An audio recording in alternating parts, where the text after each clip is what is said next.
السلام عليكم ورحمة الله وبركاته. بسم الله الحمد لله والصلاة والسلام على رسول الله وعلى آله وصحبه ومن والاه. اللهم لا علم لنا إلا ما علمتنا إنك أنت العليم الحكيم. اللهم علمنا ما ينفعنا وانفعنا بما علمتنا وزدنا علما، وأرنا الحق حقا وارزقنا اتباعه، وأرنا الباطل باطلا وارزقنا اجتنابه، وادخلنا برحمتك في عبادك الصالحين آمين يا رب العالمين. أهلا وسهلا everybody to day 16 of our Fiqh of Salah classes. And walillah alhamd, we've really actually completed Kitab al-Salah. Now we have Kitab al-Janaiz, right? So alhamdulillah, we finished the ruling of the prayer, the iqamah, the adhan, the condition of the validity of the prayer, Sifat al-Salah, description, the pillars, Sajdat al-Sahw, we've covered that, At-Tatawwu', voluntary prayers, Jama'a, the prayer of the marid, of the sick, Al-Qasr, wal-Jama', shortening and combining, we've covered that. Salat al-Khawf, the prayer of fear. Salat al-Jum'ah, Eid prayer. Salat al-Khusuf or al-Khusuf, we've covered that. And Salat al-Istisqa, the rain prayer, we've covered all of that, alhamdulillah. It's all online, you can review it, bi'idhnillah. And we're planning to have like a test and, like for everybody, bi'idhnillah, maybe in 3 weeks when we finish Kitab al-Janaiz, we'll do all of it together, bi'idhnillah. And I'll share these slides with everybody, bi'idhnillah ta'ala. So today, bi'idhnillah, we start Kitab al-Janaiz, the chapter of funerals. And we have a few topics, washing the deceased. Taban, we'll talk about kind of janaza, what does it mean, the significance of it. Some of the rulings about, the dead person, right? What is recommended. Washing the body, shrouding the body, the deceased. The salat, the funeral prayer, we're probably going to cover that next week with the burial and visiting and mourning the deceased. All of this is in this chapter. Taban, someone might ask, what does this have to do with salah? Why do they include it with salah? Well, because you have salat al-janaza, right? Salat al-janaza, right? And it makes sense to include that with it. And so they include all the other things that come with salat al-janaza, right? The actual, the person, the deceased, and all the things related to it. And this is something that the fuqaha do continuously. Taib. Well, I've got some questions here. Let's do some review, inshallah, for last week. Last week we covered Salat al-Eid, Taban al-Eidain, the 2 Eids. And we've covered Salat, what else? Salat al-Khusuf al-Kusuf and Salat al-Istisqa. Just quick questions. What is the ruling of the Eid prayer? Who remembers the ruling of the Eid prayer?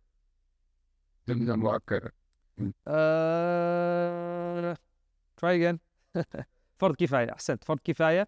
So this is something that it's a communal obligation, right? A group of people do it, then that is sufficient, right? It's sufficient. Some of the ulama saw it as wajib, yani individual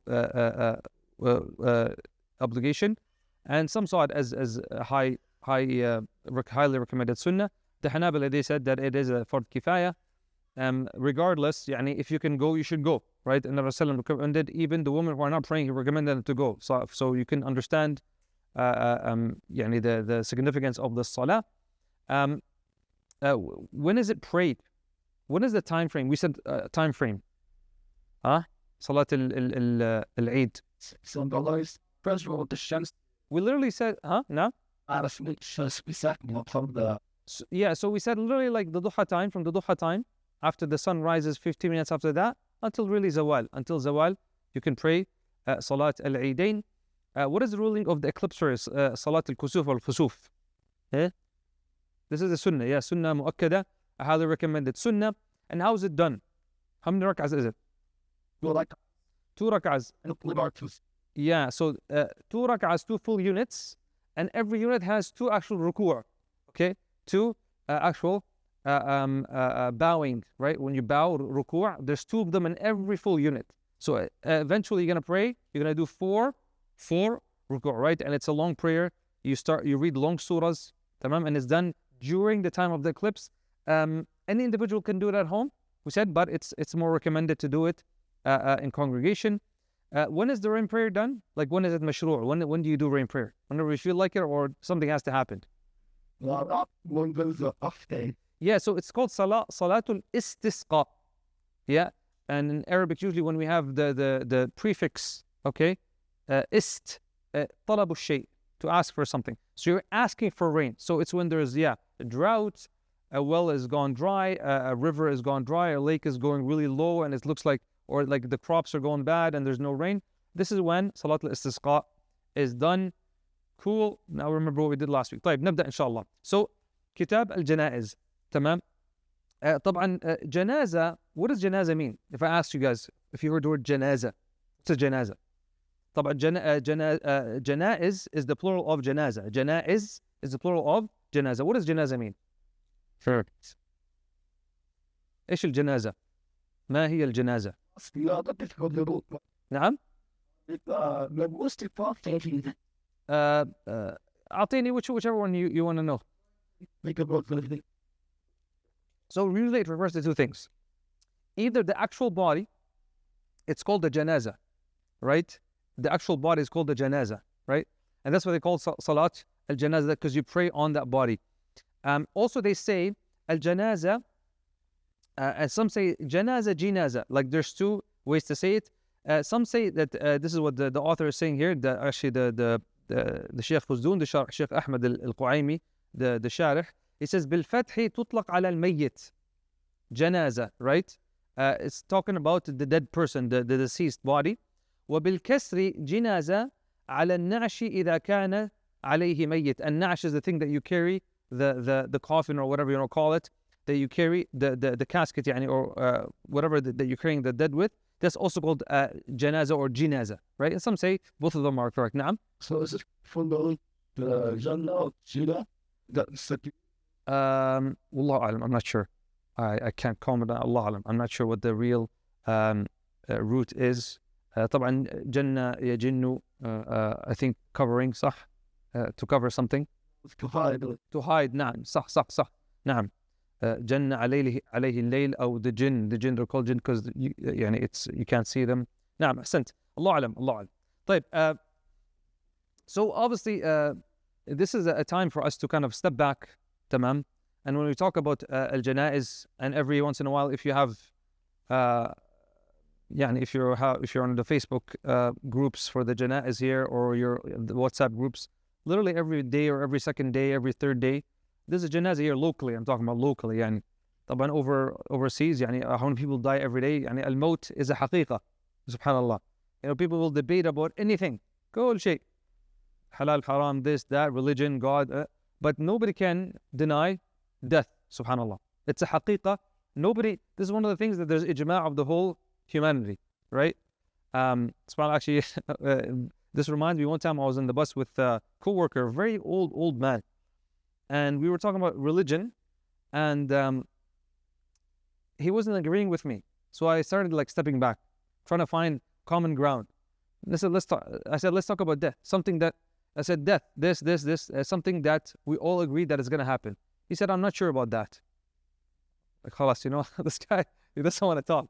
فسبحان some people will debate. وكان الإنسان أكثر شيء جدلا. SubhanAllah, the human being, they just like to argue. لكن الموت is a حقيقة. SubhanAllah, it's a حقيقة.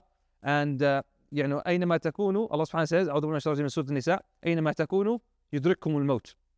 Wherever you go, maut will come to you. يدرككم الموت. الموت is the fa'al, the subject. It will come to you. You don't have to go. It will come to you. Subhanallah. ولو كنتم في بروج مشيدة. Even if you are in well fortified fortresses, or under the in a bunker or whatever, الموت سيأتيك. Subhanallah. And the Nabi sallallahu alaihi wasallam, he told us, أكثروا ذكرى هادم اللذات.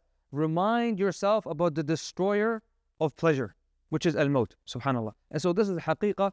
Al-Quran talks about al-maut multiple times. And when we talk about kitab al-janaiz, this is it's a good time for us to remember death. Tamam. Some people like to say, no, why are you trying to ruin the mood, etc. But this is something that we have to remind ourselves about. Every one of us, one day, it will be said that, are you going to Hamza's janazah? Are you going to Muhammad's janazah? Are you going to Abdullah's janazah? And you can put your name in there. It's going to come. The day is going to come where we will be put 6 feet under, and nobody's going to care about you. Everyone's going to go back to their life.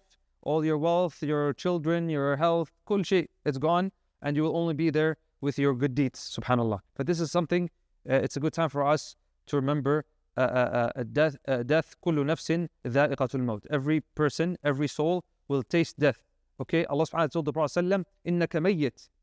He said in the Quran, إِنَّكَ مَيِّت وَإِنَّهُمْ مَيِّتُونَ. You are going to die and they're all going to die. Basically, إِنَّكَ مَيِّت, you are dead. This is Madi. Okay, يعني, this is his hal. You are dead. You are a dead man walking. Our time is already set, and every one of us will have to pass and meet Allah subhanahu wa ta'ala. So with that, let's start with Kitab al-Janaiz. So the first thing the Mu'allif talks about, okay, he says, Tarku ad-dawa'u afdal. So now he's talking about ad-dawa, like treatment in curing yourself, medication. This is an interesting mas'ala in fiqh, actually, because there's a debate about it. Is it wajib for you to medicate yourself? Yani you are sick, okay? Whatever it is, yani you could talk about, like, I have a headache. Is it wajib for you to take Tylenol? Always it's not wajib to take Tylenol, okay? You can be patient with that, and that's not a big debate, no big deal. But what if it's something serious? And if somebody has a serious illness, is it wajib for him? Like, is it like, am I sinful if I don't take the medication? So this is a big mas'ala. In the madhab, actually, there's kind of two riwayas. When I say riwayah in the madhab, like two opinions that can be extracted from Imam Ahmad's words, okay? That's what a riwayah means. And so in the first riwayah, they say, أَلَّا يَتَدَاوَى الْإِنسان إِذَا أُصِيبَ بِمَرَضٍ وَلَوْ. So they say that it's better for him not to use medication.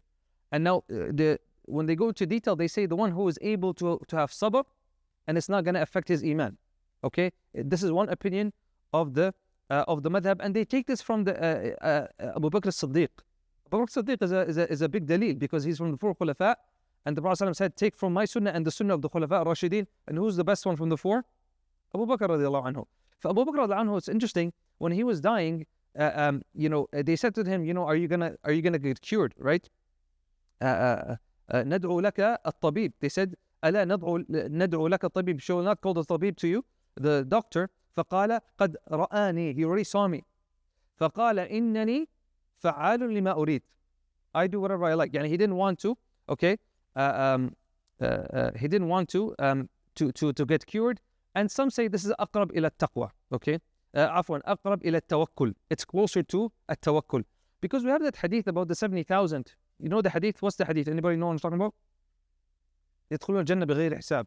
Like, they will enter Jannah without hisab, right? And the Prophet says they don't. One of the things that they don't do, they don't ask for people to cure them, right?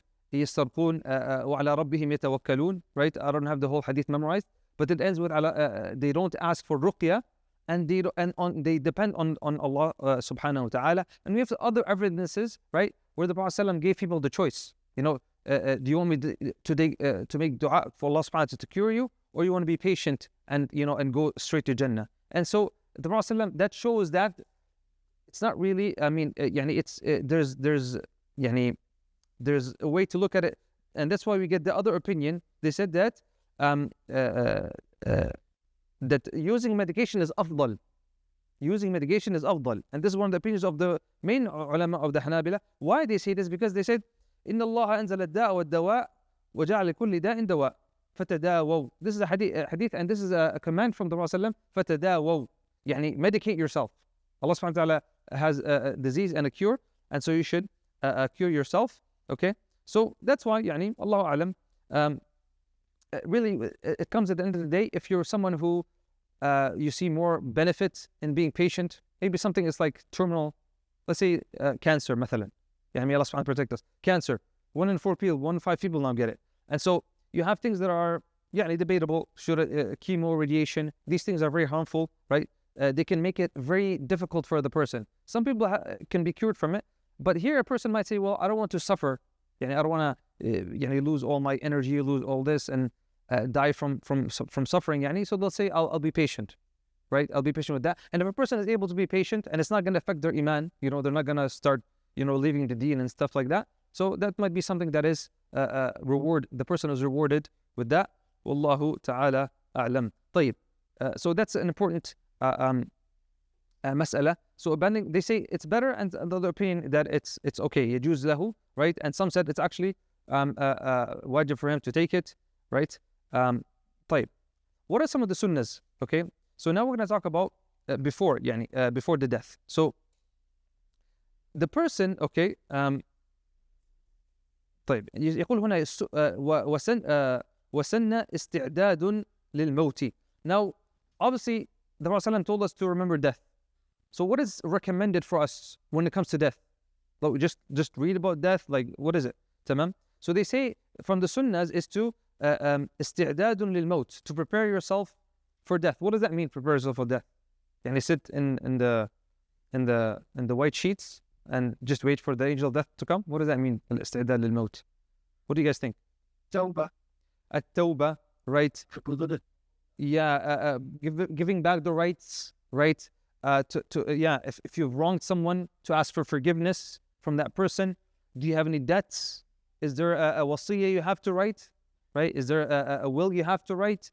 Like because we have the hadith of Ibn Umar that it's not okay for a Muslim who has something, right? He has wealth, okay, to go to bed with not having written a wasiyah, right? So wasiyah is something that some of the ulama said that it's a wajib, okay, from that hadith, because the hadith makes it very, very clear that it's something extremely important. So these are things, right? Tawbah, increasing in good deeds. We should always be prepared for death.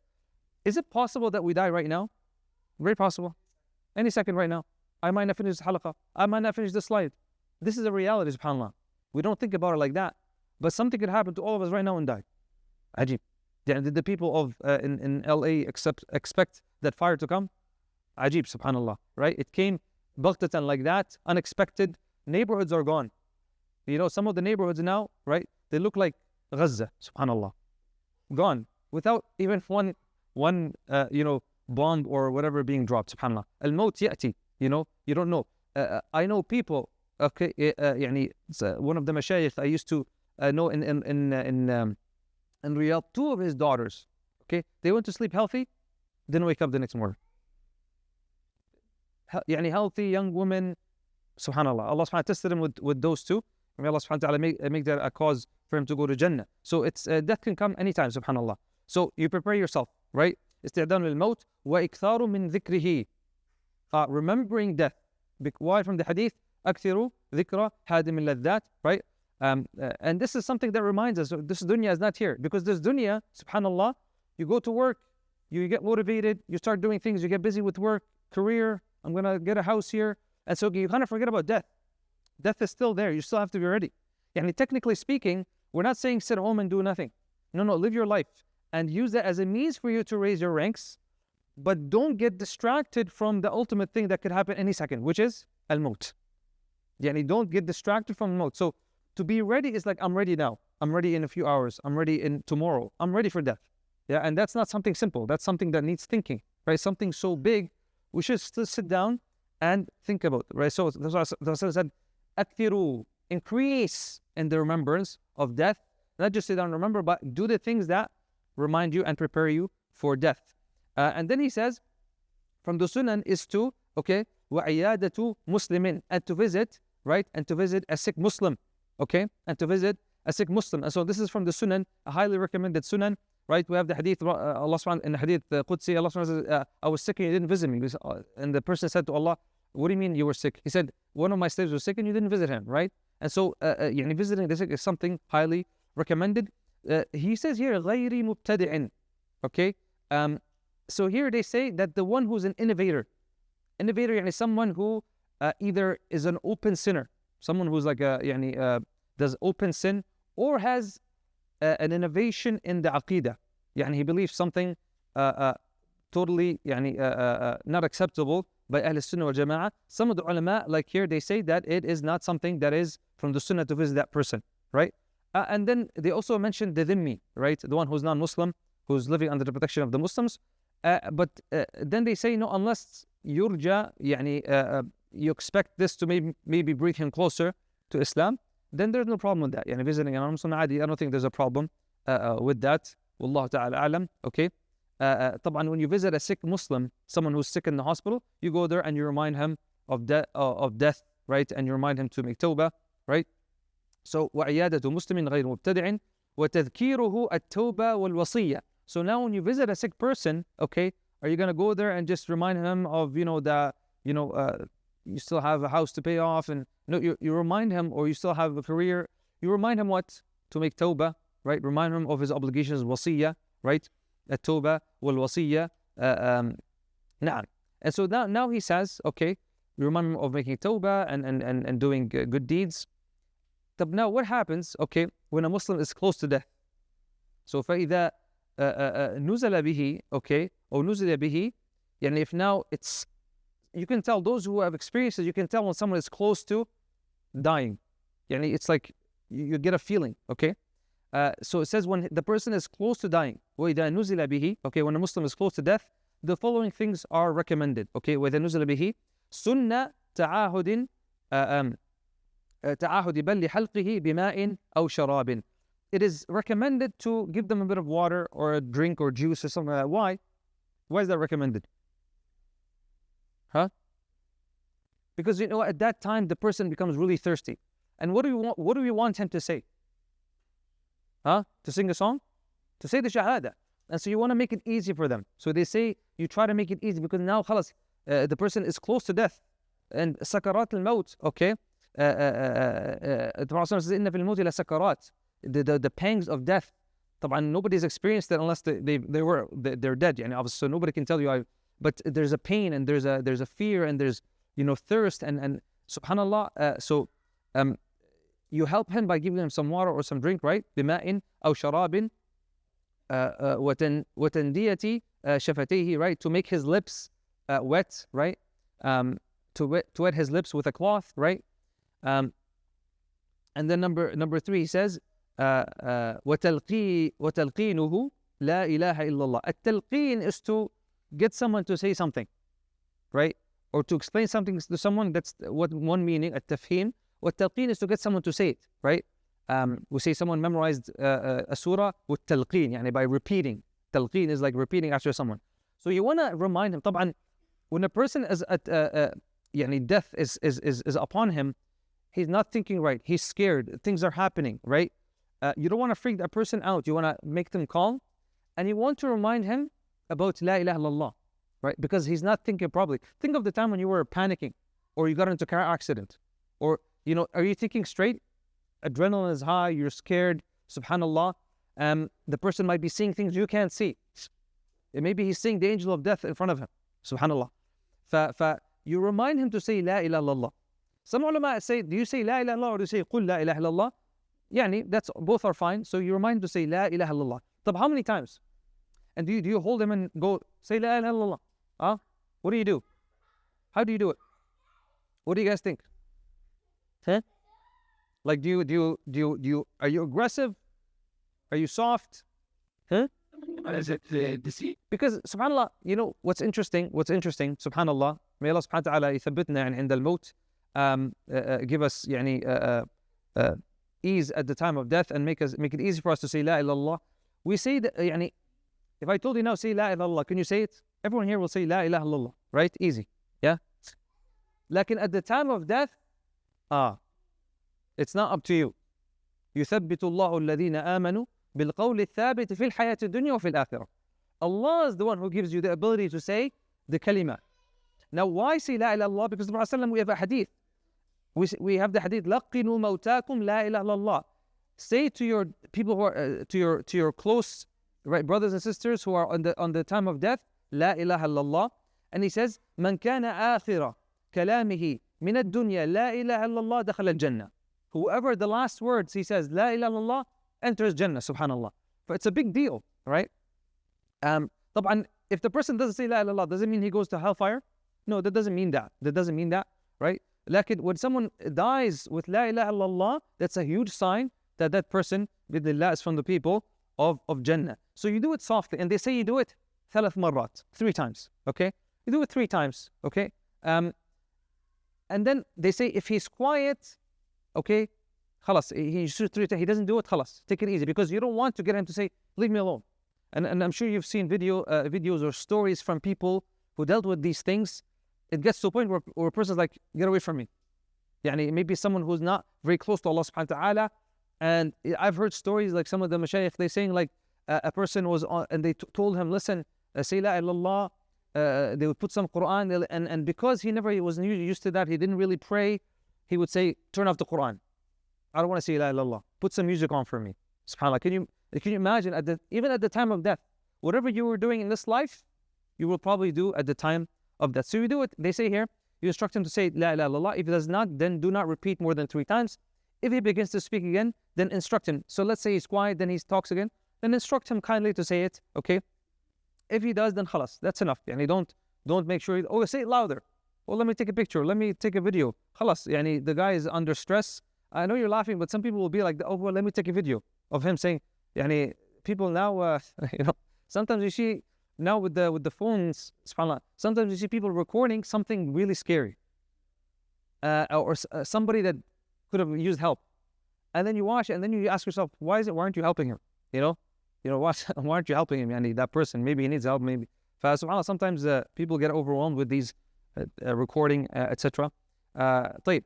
And then they say, نعم لا إله إلا الله ولا يزاد على 3. You don't do more than 3 إلا أن يتكلم فيعاد برفق, يعني with kindness, right? Easily, okay?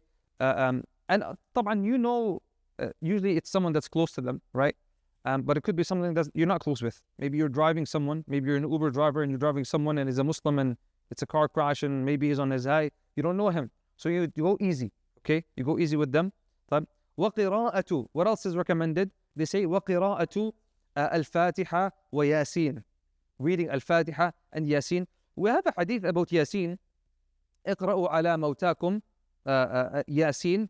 And some say that there's some weakness in Nawawi said it's a da'if hadith. There's some weakness in that hadith. But a lot of the ulama use it. And they say Fatiha يعني قياسا.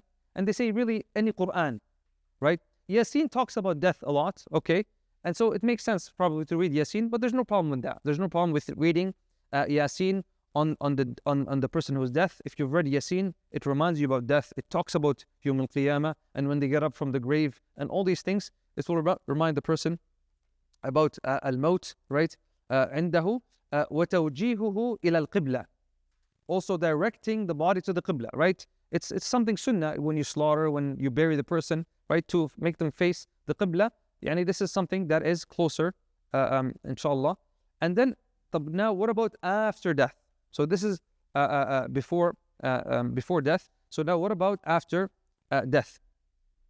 So now they say, وَإِذَا مَاتَ. He says, وَإِذَا مَاتَ. Now خلاص, the last breath came out, he's dead.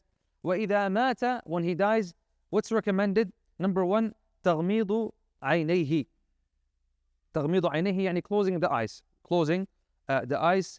We have narration actually from the Prophet ﷺ. أغمض عيني أبي سلمة. Right? Abi Salama رضي الله عنه. The Prophet ﷺ actually covered his eyes. So this is from the sunnah, right? To cover the eyes. Someone, خلاص, it passes away, you cover their eyes. This is from the sunnah. تغميض عينيه وشد لحيه. Okay? And to kind of put his close his jaw, right? So اللحية is a beard, right? But really it's called lihya because of this part here. This is called lihya. And they say it's recommended to close اللحيين, right? Because it's طبعا when we talk about the dead person, right? We're talking about this is it has a hurma, it has a sanctity, right? And so there's a respect for the body, right? It's not something that is mutilated or something that is uncovered. It's respected, right? So it has a hurma. So it's not nice to leave the mouth open like that. Maybe something will come out, or it just doesn't look good, right? And a person wouldn't like that alive. Why would they like it when they are passed away? So some of the things that the ulama do qiyas on, right? So to close, so you tie it with a band or something, right? You tie it to the top of the head, right? Okay. Also from the sunan is to make his joints flexible, okay? وَتَلْيِينُ مَفَاصِلَهُ. التليين is to, so how do you do that? Like when طبعا now, alhamdulillah, most of your joints are good, تمام? But when the soul leaves, right, and the blood now is cooling and it's starting to get more jamid, يعني more stiff, you wanna move. So what they say is like you move the joints up and down. You might move the knees up to the chest, right? This is the person who's gonna get him ready, right? You wanna do that. So when you're washing the body, you don't have difficulty, because when you're washing the body, you're going to have to move things and you have to move the, right? We don't appreciate this ni'mah that you can do that. Imagine it was so stiff that you can't move. This is a ni'mah, subhanAllah. It's a good time for us to remember this ni'mah. Imagine it was difficult for you to even turn your head.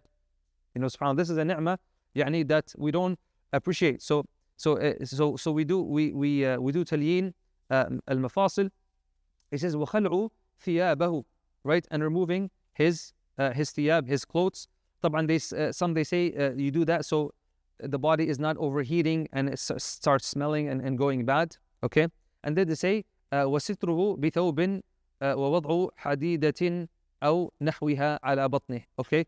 And you cover the person, okay, cover his private parts, awra, right? The awra in this, while he's alive, is also the awra when the person is passed away, right? You cover his awra with a cloth, because now you're preparing him for, you don't know, one day you might have to wash, a relative, right? And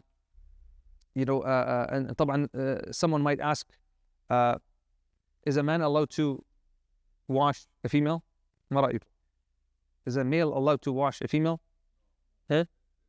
على الإطلاق, except so, and vice versa, right? The husband can wash the wife and the wife can wash the husband, right? Or if someone is أقل التمييز, less than مميز, يعني someone is less than مميز, someone who's like a young boy, right? Then a male or female is fine, that are relative, obviously usually it's relatives who want to do that. But in general, men wash the men and the women wash the woman, right?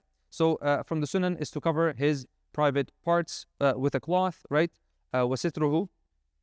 And then it says ووضع حديدة أو نحوها على بطنه, to place something heavy like an iron on his belly. Why do we do that? Why do we do that? Because the stomach is going to swell, okay? And also we want to try to extract anything that is the intestines and stomach, okay? We want to extract anything.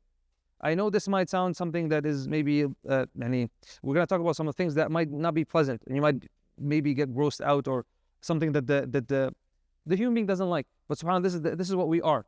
One of the ulama, he said that, oh son of Adam, why are you so arrogant? Why are you mutakabbir, arrogant, right? Your beginning is a drop of sperm that if it dropped on any one of us, would get disgusted, okay, and wash, right? And your ending is a body that stinks, right? And nobody wants to be next to it. Nobody will be able to sit next to you more than a few hours, subhanAllah. And in between, you carry feces, subhanAllah, akramakumullah, right? You're the carrier of feces, subhanAllah. So why are you being so arrogant, subhanAllah? At the time of death, you see that. We have to extract that. We want to clean the body. So we put something, أو نحوها على بطنه, on his stomach, right? وجعله على سرير نعم. So we want to put him on a kind of like a bed, right? And you'll see that they will say على سرير غسله متوجها منحدرا نحو رجليه. متوجها يعني القبلة, facing the qibla, but we make his head a bit higher. So has anybody actually done it here before? Anybody done it here before? Because that would even help us. You've washed the body before, yeah, and you've seen how the نعم. I helped. Oh, helped, mashallah. So it's not a flat bed. Usually it's tilted a bit, and you can, the nice ones, you can tilt them like electronically or with a hinge or something. Why? Because you want the water to flow down. Yeah, you're cleaning now. You want the water to flow down, right? So, covering his private parts, placing something heavy, right, to expel the excretions. To put him on a table or a stand to wash him, right? We put him on a table or a stand. His head should be higher than his feet, so water can roll down his body, right? We place him on a declining position from head to feet. So head up and feet down, right? منحدرا نحو رجليه وإسراع تجهيزه, and to prepare him quickly, right? If there's no reason to delay, you prepare him as quickly as you can. We don't want the body to start smelling bad or to kind of start decaying or anything like that to happen, right? So we try to do it as fast as we can. وإسراع نعم, and to do this quickly. And then he says ويجب في نحو تفريق وصيته. Now here they're talking about, okay, it's also recommended to try to get his all the other things, okay?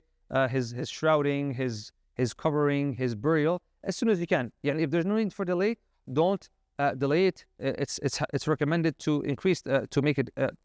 But now they say it's obligatory to do the following after a Muslim's death, which is basically the will and his debts. And that's what he's saying here. في نحو تفريق وصيته and وقضاء دينه. This is an interesting mas'ala because we have his will, okay? So if someone made a will or a wasiyya, طبعا, when do you do it? Do you wait after, or do you do it right away? Okay, there's khilaf even in the madhab. Okay, is it wajib to do it right away? That's one opinion. The second opinion, that it's sunnah to do it right away, and if there's a reason to wait, then there's no problem for that. But you have to execute his will, because this is an amana, right? Tamam. And sometimes only few people know the will, and the ones who this might be going to, they don't know it. Subhanallah. But this would be a serious, a major sin for someone to hide that will from its right people, and obviously paying the debts. And this is something serious. وطبعا, someone passes away, he's going to leave inheritance money, right? And so the inheritance is not distributed until what? Until we pay for his burial and kafan and all those things, and we pay his debt. And if there's any people that he owes things, right? Or anything that he owes Allah subhanahu wa ta'ala. What do you mean he owes Allah subhanahu wa ta'ala? What do I mean by that? He owes Allah subhanahu wa ta'ala something. Yeah. Maybe a fasting, or maybe more serious, something like Hajj. Someone who is wealthy, healthy, able to go Hajj, and he didn't do Hajj. Or maybe he made an oath. Okay, so someone has to pay that for him. And the inheritors are obliged to do that for him before they split the inheritance. Right? Whatever is left, then they can spread it. Tamam? So paying his debts. And we have, subhanAllah, a dain is something serious. Right? It's not haram to get a dain, okay? But it's disliked to do that. Why? Because طبعا, death can happen anytime. And the person who dies with a debt, right? If someone doesn't pay for him, we have narrations indicating that a person is punished in the grave. Right? And the Prophet ﷺ, there was a janazah one time, and the Prophet ﷺ asked who can pay the debt of this person. Abu Darda, I believe, said, I can pay it. And then the Prophet ﷺ saw him the next day. Have you paid it? He said, not yet. The next day, not yet. The third day, he said, I paid it. He said, now the punishment has stopped. And so it's something serious that you have died with that. So you have a mas'ala. So But there is time always somebody to and get to a say with money. Is it dear? Sorry, he died, he owed people money, he left wasiyah, and he has money as well. طبعا the wasiyah cannot be more than a thuluth, technically some of the ulama.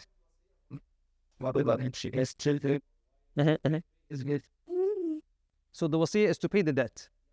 Yeah, I mean, that's fine. If in wasiyah it says pay the debts from my money, yeah, that's fine. And it makes sense to do that. طبعا, because wasiyah can be favors he wants done and distribution of money. And it's not just... It's on them, right? It's on them. Naam. It's on them. Yeah, because he would have done his due diligence. طبعا, it's better recommended for him if he can do it while he's alive. And if you have any debts, pay them right away. وطبعا, it's not allowed for a Muslim تأخير سداد الدين, to delay paying the debt while he's a muisir, someone who's easy for him.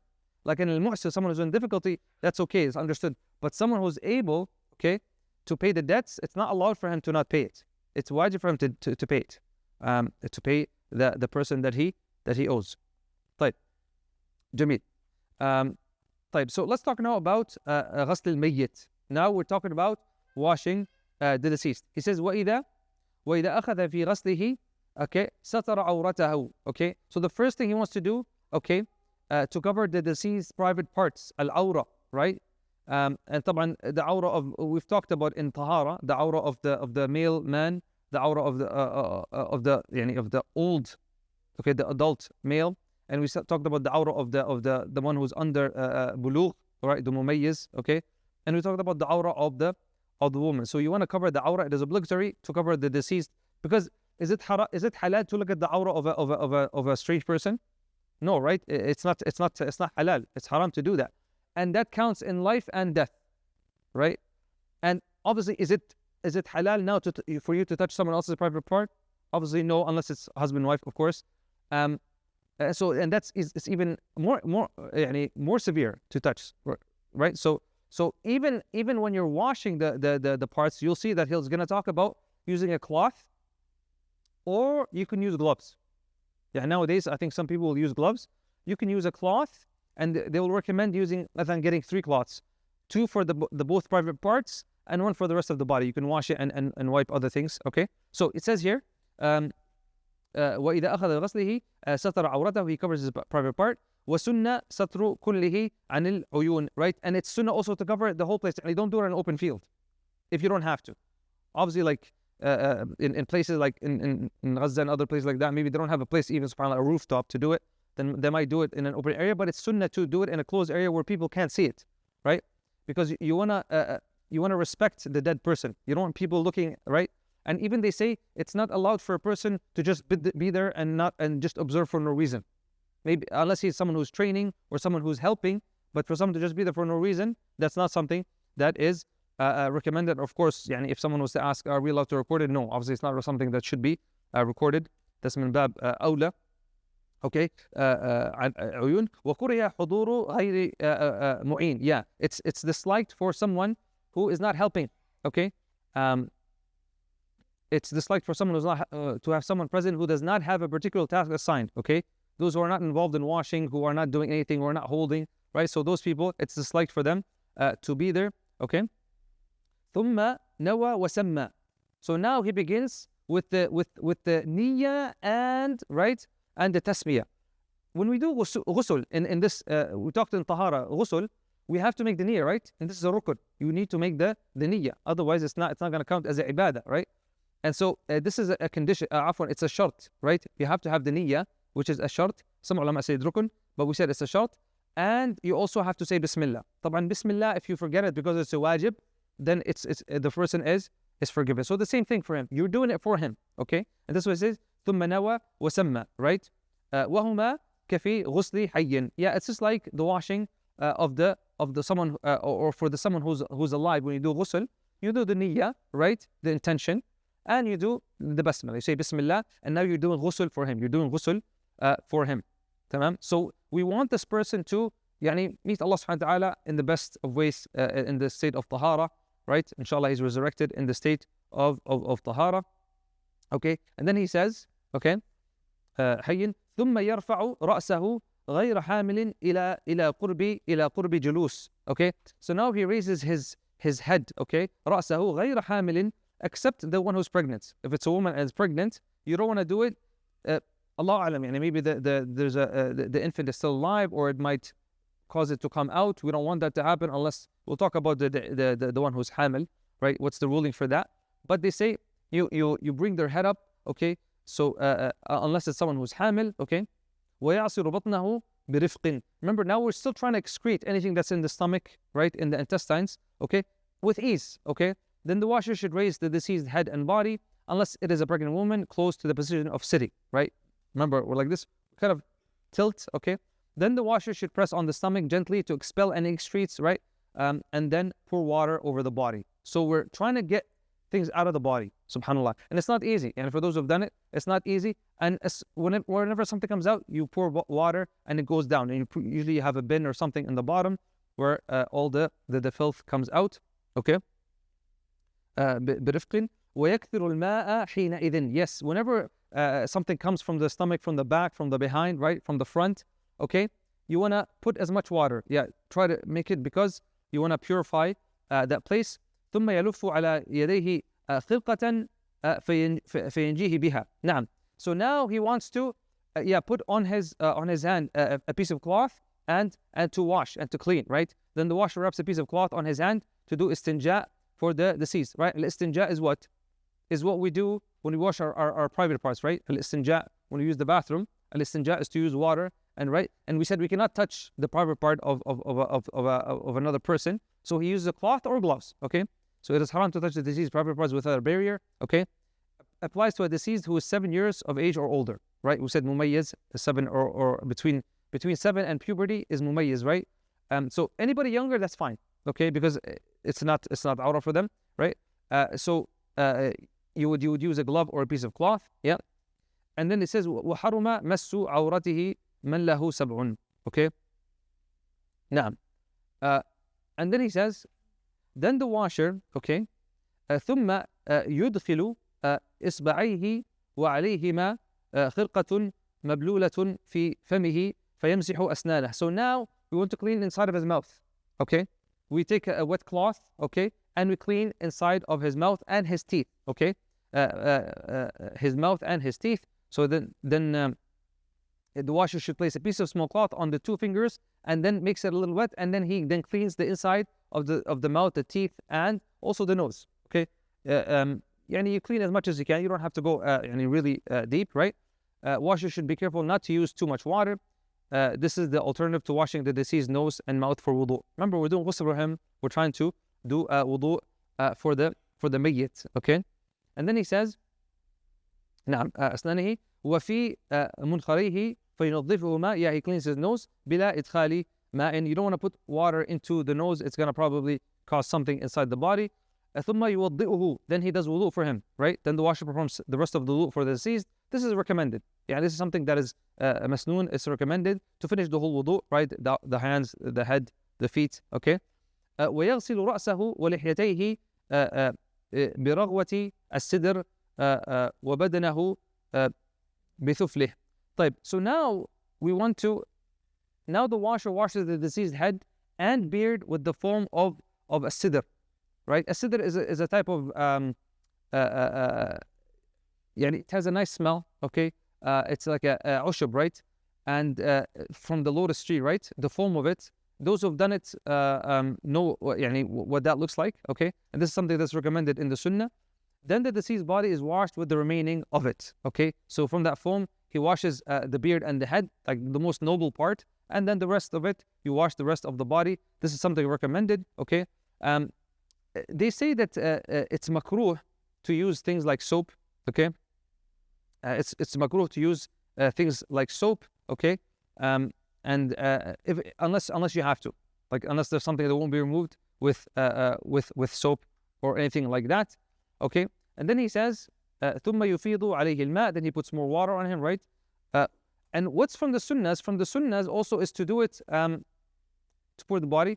From the sunnahs is to do it 3 times. Whatever you're doing, to do it 3 times, right? To do it 3 times and to start from the right side. These are all from the recommended actions, right?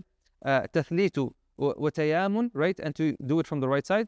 وإمرار يده كل مرة على بطنه. And to keep going over the stomach, try to get whatever is left, right? We want to keep doing that, right? And pouring the body. Every time the washer cleans the body, he should press on the deceased stomach, right? So every time he does this on the stomach, he put water, right? With every time he does that. If the deceased continues to expel excretes, right? If things are still coming out, then the washer should increase the pressing as well until all of it is expelled. We want to make sure that by the end of the wash, by the end of the before we finish the wudu and the ghusl, everything comes out, okay? And then he says, فإن لم ينقي زاد حتى ينقى. So if 3 is not enough, we keep doing it until he is cleaned. We do it until he is cleaned, okay? وكره اختصار على مرة. Yeah, it's makruh to do it just 1 time. وماء حر, and to use hot water. It's makruh. وأشنان, like soap and other things, okay? بلا حاجة, unless you need it, right? وتسريح شعره, and to comb his hair. Why? Because they say if you do that, the hair might start falling off, right? You might damage the hair, or you might do anything like that. So they say it's disliked, right? And from the sunnah also is to use kafur, okay? وسن كافور. I was wrong time. We're almost out of time. وسن كافور في وسدر في الأخيرة. So it's also sunnah to use camphor, right? Something that smells really nice. It's a kind of type of ushub, right? And a sidr, right, in the last wash. This is something recommended. We also want to make him smell nice, right? So this is something from the sunnah that is recommended, to use kafur, camphor, and sidr of the lotus tree. You can mix them with water, and it has like, it cleans and also leaves a very nice smell on the body. And also they say وخضاب شعر. This is basically to put henna on the hair. For a woman, you can put henna on her hair. Okay, they say avoid black because of some of the narrations about black, but you put henna maybe color not close to black, not black. Okay, and for the male, like his beard, okay, you can do that. وقص شارب, and any like long mustache, if it's long, you can trim it for them. Okay, وتقليم أظافر, right? The nails, you cut their nails, right? You're preparing them, okay? If they're long, وتنشيف, and then you dry them, okay? Trimming the mustache and clipping the nails, and to dry the deceased before wrapping, okay? Some of the slight thing to do is to wash, to do it only once, to use hot water, toothpick or soap. We mentioned those things, unless you have to, and brushing the hair. And we're almost done here. He says, and then he says, ويجنب محرم مات ما يجنب في حياته. Okay, if someone dies in a state of ihram, okay, so the muhrim who dies in the state of ihram, maybe he's in the time of umrah or hajj, right? Whatever is haram for him during his life in ihram, like what? Like perfume, cutting nails, hair, right? All those things you stay away from. Subhanallah, the ikram to him, to respect him. Okay, so if someone dies in the state of ihram, then whatever is forbidden for the person while in the state of ihram is also forbidden after death. So you don't put perfume, don't cover the head or the face, don't put any stitching on them, right? You don't want to do any of that. Okay. وسقط الأربع أشهر كمولود حيا. So now he's going to talk about السقط. They say السقط الذي استكمل 4 أشهر يغسل ويصلى عليه ولو لم يستهل كما في الإقناع. This is one of the major books in the madhab. So they say that if a woman has a child, okay, in her stomach, and he's above 4, then he has the rights like all the other, right? He's washed, he's wrapped, all those things, okay? If he's under, then no. So if a woman loses her child while 4 months or more in pregnancy, then the child's body is washed. If a woman has a miscarriage or abortion in less than 4 months of pregnancy, then the body of the deceased child is not washed. It's not washed, okay? Because that's when the ruh is blown into it. This is one of the opinions of the ulama, right? After the 4 months. So less than 4 months, it's not washed because the ruh was not blown into him. It's not really a person. After 4 months, yes, you do that and you wash and you give them the 4 rights. The prayer, the washing, the wrapping, the burial. That's for one who's 4 months and more. وإذا تعذر غسل ميت يمم. Interesting. So if someone, you cannot wash their body, what are we going to do now? What might be a reason we can't wash his body? Like in COVID, like there was a lot of debate. This was a mas'ala in COVID. We don't want to touch. Some people said, from medical recommendations, we don't want things to spread. What if his body is burnt, or it might cause damage, or whatever it is, right? Or it's already damaged. It's hard to wash it, right? So then you do tayammum. The person does tayammum for him. The ghasil, the one who's supposed to be washing, does tayammum for that person, okay? They use tayammum, okay? نعم. وسنة تكفين رجل في 3. We're almost done. And it's sunnah for the male to use 3 pieces, okay, shrouding the deceased. It's sunnah to use 3 wraps, okay? It's sunnah to use 3 wraps. You know what? Maybe we'll stop here. We'll do the shrouding, inshallah, next class, inshallah. So we'll stop here, but inshallah, next week, we're going to talk about shrouding, like wrapping. What do we wrap them with? What's the minimum? What's the recommended? What about a woman? Is it the same as a male, right? We'll talk about that, bi'idhnillah. We'll talk about Salat al-Janaza, the actual prayer of Janaza. We'll talk about the burial, and then we'll talk about like visiting. Like what does the Sharia say about visiting and mourning and grief and all those that, bi'idhnillah. Inshallah, that will be next week. We'll stop. Now, tafadhal. If a woman died and she has a baby like with her 6 months, it is allowed to make like the That's a good question. I'm not sure. Inshallah, I'll get an answer for you by next week, inshallah. Because that baby has to be washed and buried, tamam. And so, yeah. So how is it removed? I don't know if there's any doctors here. Can it be removed while it's while the mother is dead. Yeah, Allah Alam, I'm not sure if it needs to be removed with a cesarean surgery or any kind of surgery. Then if there's a haja for it, yes, yeah, it will be removed that way. But if it can come out naturally, which Allah Alam, I guess when the body is dead, it cannot. That's the same. If it's relaxed, yeah, Allah Alam, yeah. So maybe, Allah Alam, yeah, this is something that needs some research, maybe some to look it up. But inshallah, we'll have an answer for next week. Allah Alam. Jazakumullah khair. Wassalamu alaikum wa rahmatullahi wa barakatuh.